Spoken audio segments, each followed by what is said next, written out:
speech. Okay, yeah, but which part? I'll just highlight where I'll have to start speaking from. Yeah. I've got it highlighted, kind of like, could you speak about that part? And then we can run together a little bit about the advices and stuff like that off the slides. Yeah, definitely. The advice, yeah, we'll go back and forth on that one. Yeah.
Yeah. So I'll probably start with the introduction if that's right, Swaika. Okay, cool. And I'll cue you when, but I'll just like sort of introduce everyone first and then sort of get started on the scheduling for today.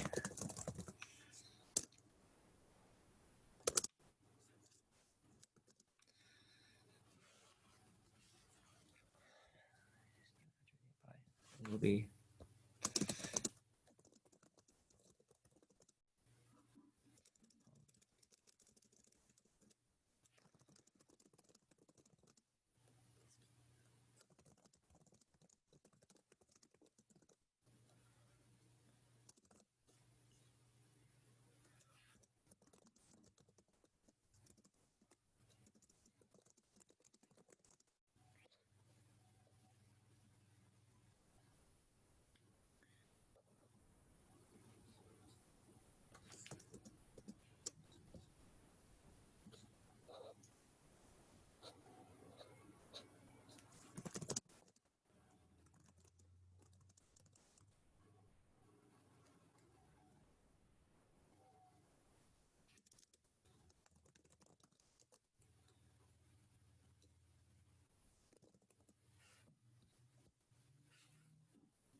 Okay.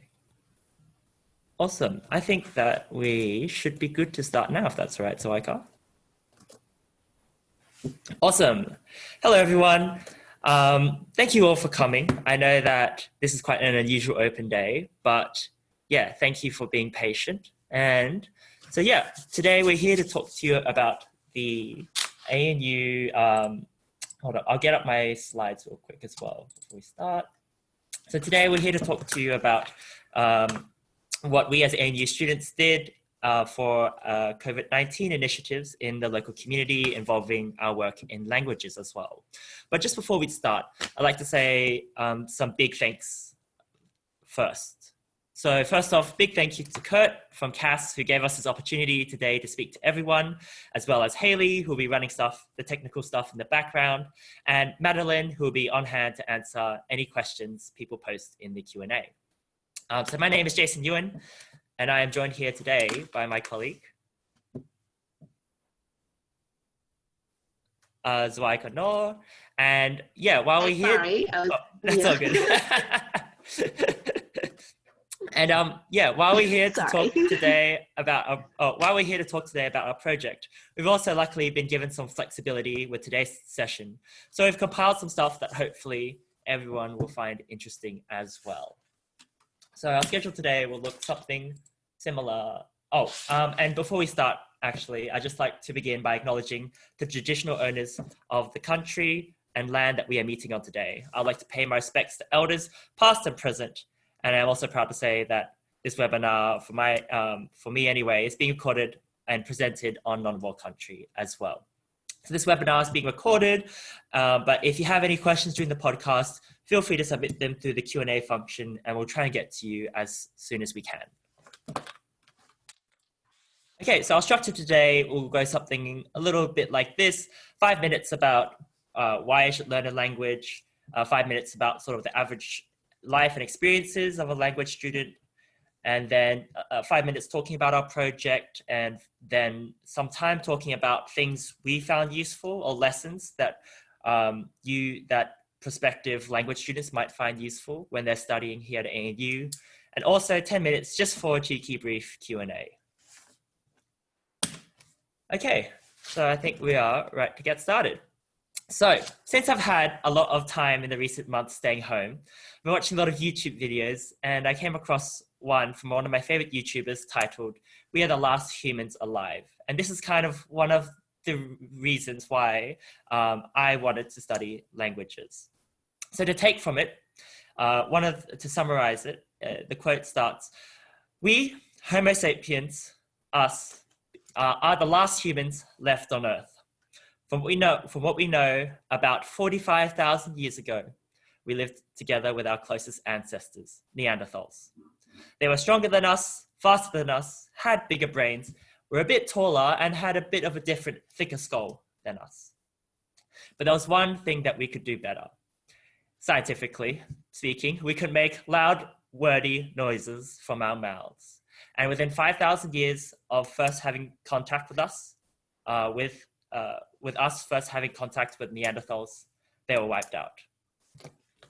Good morning, everyone. My name is Jason Ewan. I am in my final semester at the ANU with the College of Asia Pacific. Today, I'm going to talk to you about why you should learn a language, my experiences with project work and sort of that link with languages, and sort of a little bit about what has motivated my studies into this discipline today. Personally, I think languages isn't really about memorizing 400 words or expanding your vocabulary in that sense. But I think personally, it's about understanding how different people from different cultures think. And this is kind of something that's touched on in one of the theories called the Sparrow-Wolf hypothesis, which is basically that the way how we behave and the way how we view the world is based on what language we learn.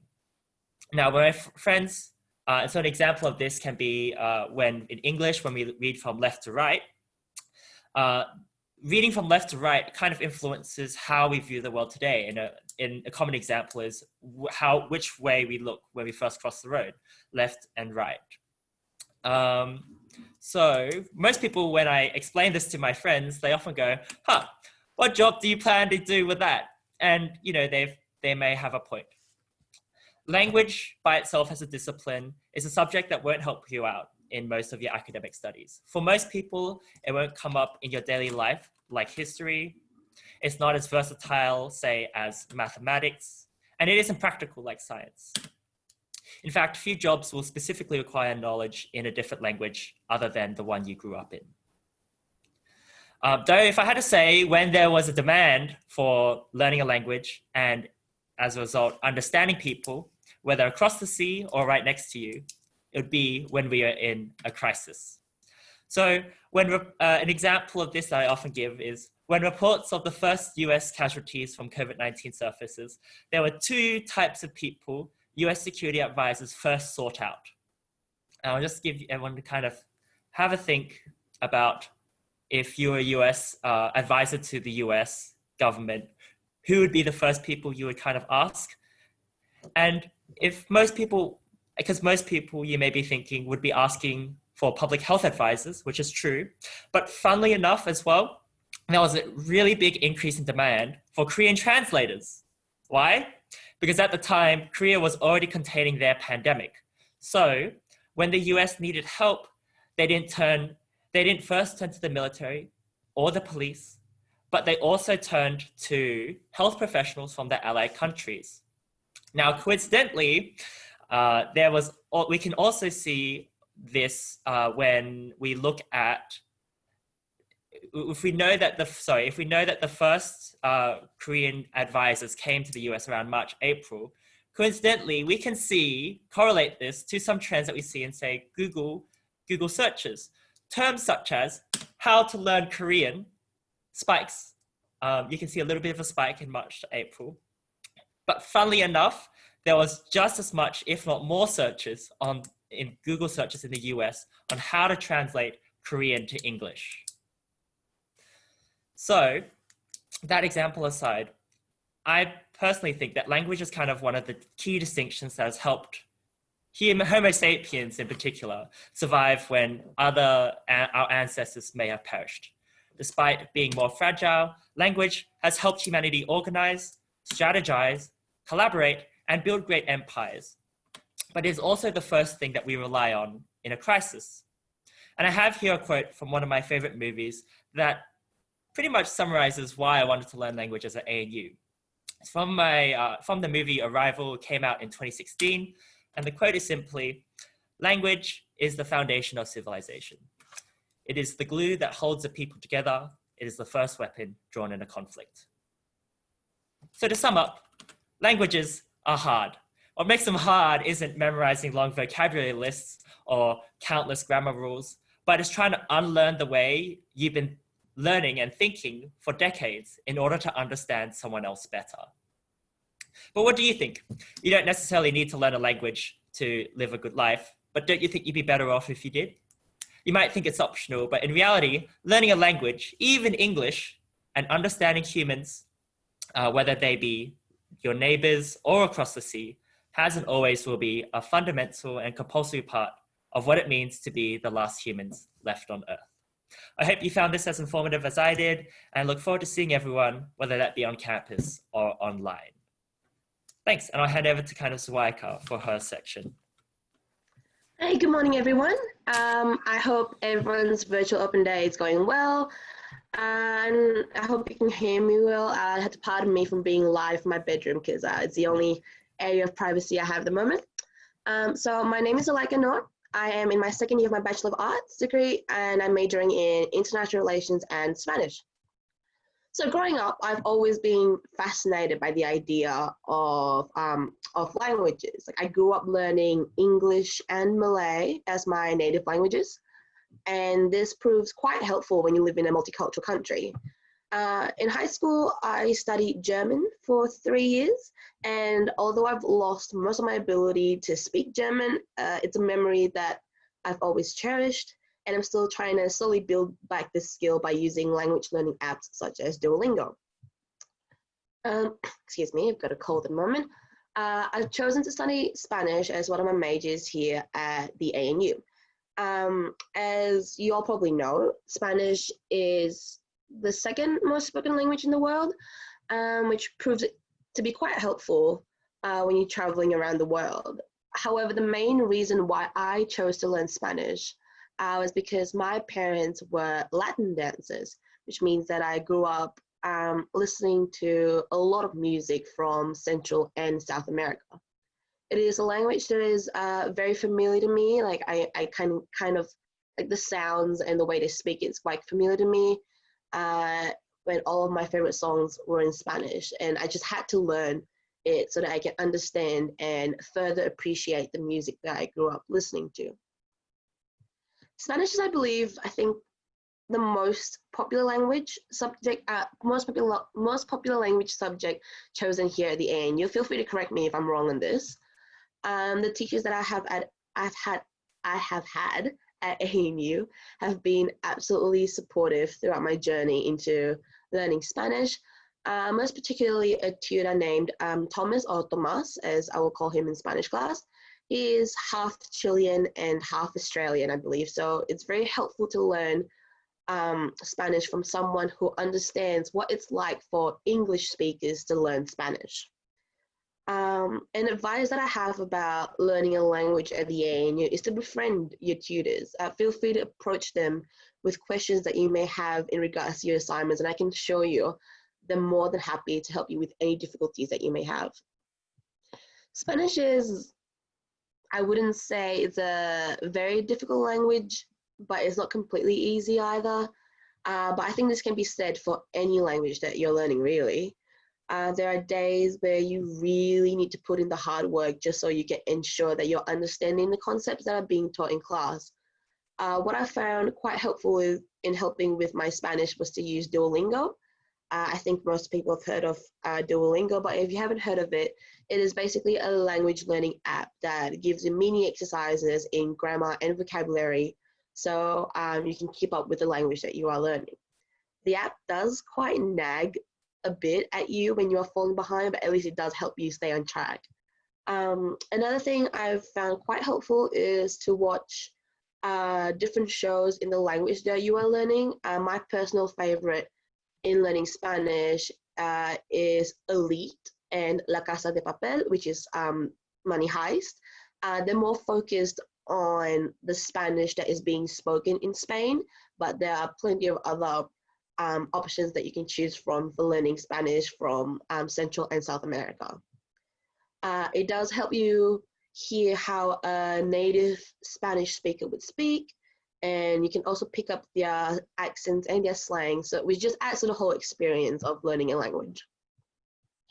All in all, I would say that learning a language is definitely not going to be easy, but it sure is so rewarding and fun just to learn a new language. Like, there have been many times where I've been able to assist someone at work when they're speaking to me in English, in Malay, in Indonesian, or Spanish.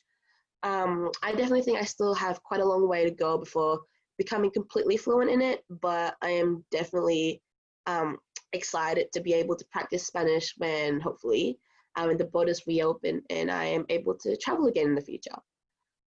So that's my bit. So I'm just going to pass back on to Jason, and we're going to be talking about the little project that we've been doing since the start of the year. Awesome. Thanks, Vaika.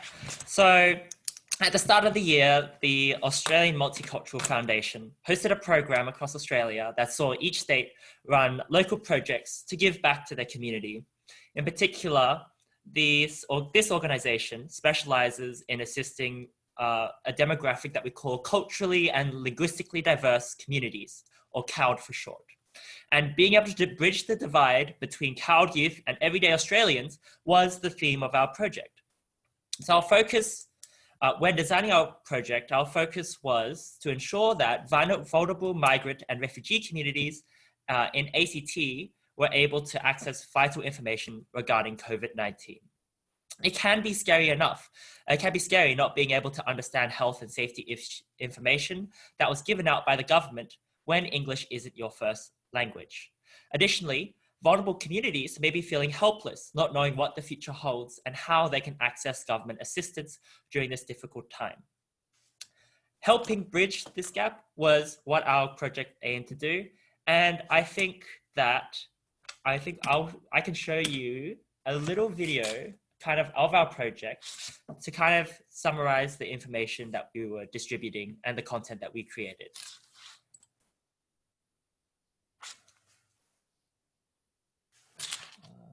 Can everyone hear that?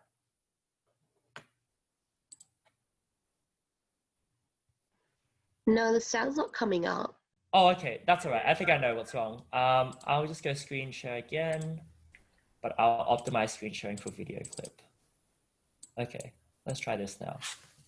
Canberran service providers and community groups have generated a range of local initiatives to support vulnerable persons in the community. A few key service providers delivering much needed support to refugees, vulnerable migrants, international students and homeless persons in Canberra are Canberra Relief Network, which is the most wide-reaching local initiative in Canberra during the COVID-19 pandemic. Care Kipax-led initiative has brought together major service providers, including OzHarvest and Food Bank, to provide hampers to those most affected by COVID-19. The CRN has advised it can help vulnerable Canberrans, such as casual workers, international students, other vulnerable migrants, including refugees, those isolated due to COVID-19 infection, carers of individuals with COVID-19, disability, health challenges, or chronic illnesses. If you believe you fit this criteria or know someone who does, please ask them to call 1-800 43 11 33. Queanbeyan Multicultural Multilingual Centre. The Queanbeyan Multicultural Multilingual Centre has launched a COVID-19 health, social and economic support program, mainly for refugees, vulnerable migrants and international students in the ACT regional New South Wales areas. This program includes emergency relief, accommodation support, hygiene support centres, and more. The Queanbeyan Multicultural Multilingual Centre is still open and can be contacted via the number displayed on your screen. The centre requires those seeking support to call in advance. MARS, the Migrant and Refugee Settlement Services. MARS has launched the Emergency Relief Program, which assists people in dealing with their immediate crisis situation by providing financial and/or material aid, such as food vouchers and bus tickets. A case officer can also refer clients to relevant services. MARS can be contacted via the number on your screen. Apart from these three main COVID-19 related programs for vulnerable Canberrans, other charities, community organisations and service providers across Canberra can also be contacted for support. These organisations, groups, provide a range of continued support for vulnerable Canberrans, including refugees, asylum seekers and vulnerable migrants, including international students. The Australian Red Cross Asylum Seeker Assistance Scheme, Turbans for Australia, Helping ACT, Multicultural Youth Services, Companion House, Canberra Region Coronavirus Mutual Aid Group.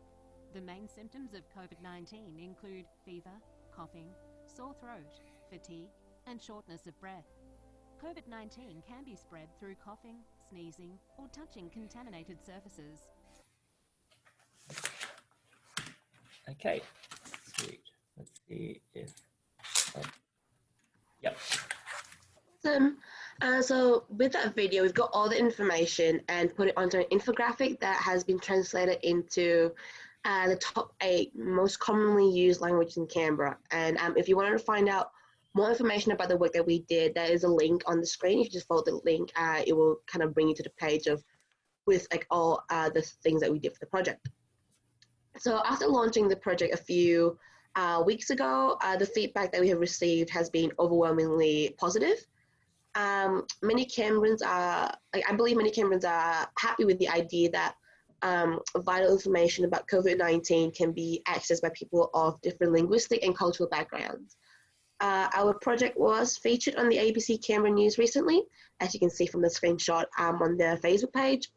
And following the broadcast, we received numerous emails and expressions of interest from the community asking if they could help further translate the infographics into languages that we had not originally covered, such as Finnish and Bengali. This was definitely quite tremendous for us, as we didn't know how the ACT community was going to react to our project, but we were very relieved and happy that we received the positive feedback that we did. So how does our project link to learning languages? Learning languages helps you increase cultural awareness and communicate with people from backgrounds that may be different from yours. What I always say is that a stranger is just a friend you haven't met yet. And if you're able to communicate with someone in their native language, if they're not able to speak English, then that's a new friend that you have made. Traveling to different countries is also definitely made easier when you're able to speak the language of the country you're visiting. Conversing with locals in your native language helps quite tremendously in situations where you need assistance in finding a particular place, accessing important information, or just need someone that you can talk to. Our project would not have been possible without the help of people who are able to speak more than just one language. It is definitely a skill that is highly regarded in many professional settings and does come beneficial when you're assisting someone who isn't able to speak English. Learning a language is a handy skill that I've personally been able to take an advantage of in a few workplace situations and even in my everyday life. And I think more people should make the effort to learn a language aside from the native language, because it is honestly a skill that you will never regret learning. Awesome. So Jason, you want to pause? Yeah, awesome. Yeah, so I guess we can kind of take this one at a time, but here's some we got a last segment here that we find might be helpful for some language students. And so these are the things that we have found helpful, having studied a language for about a couple years, and Zweika, I think a bit longer, is that right? Yeah, but two and a half years, yeah. 2.5 years, yeah. So number one, some courses may require something what we call like an aptitude test. Do not guess on the aptitude test, because from what I've heard from personal experience, because the worst case scenario, the aptitude test is meant to assess your competency in a language. It's not necessarily about getting everything right. There's something it's very different to what we've been taught in sort of high schools. The worst case scenario isn't necessarily getting everything wrong, it's getting everything right and being put in a higher class. And these processes are kind of very hard to reverse. So could you want to take the next one? Yeah, also be a decent human to your lecturers. So the language department at AMU is quite small. Not department, I guess, like the classes are quite small, as I was trying to say. So if you're not a nice person, everyone will know about it. Although, like, and at university, like, you wanna like be hardworking at uni, but it's not really a place for you to kind of show off and prove yourself. It's more about learning from other people that are a lot more knowledgeable than you are. Yeah. Something I've definitely found helpful is making friends in class, or at least having a study group, because not only will they be there to answer any questions, but from personal experience anyway, crying together about an assignment always feels better than crying alone. I've also touched on this quite a bit. So Duolingo, it is an app that really does make your mother's nagging seem like absolutely nothing. But there's also a couple other language learning apps that cater to your specific languages. Just feel free to look up the different ones that could help you. So yeah, when learning stuff like vocabulary, something I found very helpful as well is using flashcards to memorize. This is extremely helpful, seeing as languages as a subject require a lot more assessments than, say, the humanities subjects, which may have 1 or 2 or 3 big papers. Language testing and assessments is normally on a weekly or at least bi-weekly basis. So keeping up with your revision is really important, and flashcards are a great way to do that. Yep. I've also touched on this before, but watch your favorite shows in a language that you're learning. So if, let's say, one of your favorite shows is Friends, for example, maybe turn on the subtitles in Spanish so you can kind of, compare what they're saying to what it would be in Spanish. Or you can also watch shows that are made in the language that you are learning. So, for example, like I said before, Elite and Money Heist or La Casa de Papel are 2 of my favorite shows that are in Spanish, and it's definitely helped me a lot to kind of build on like speaking Spanish. And last but not least, languages are learned best when you are using them. So at least having a friend in your course, that way you can practice and speak to them in that language, can help improve your conversation skills. A fun challenge I like to do as well is whenever I meet with sometimes when I meet with a friend, we only speak in Vietnamese for that meeting time, and just seeing the creative ways that we can try and communicate using our very limited Vietnamese vocabulary always makes for a very exciting time. Yeah, I think that's about it for the stuff that we've got presented. But yeah, I just wanted, again, big shout outs to Cass.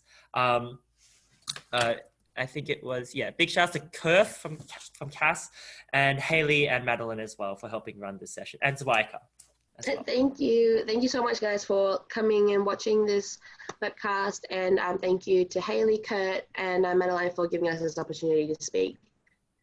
Awesome. Radio.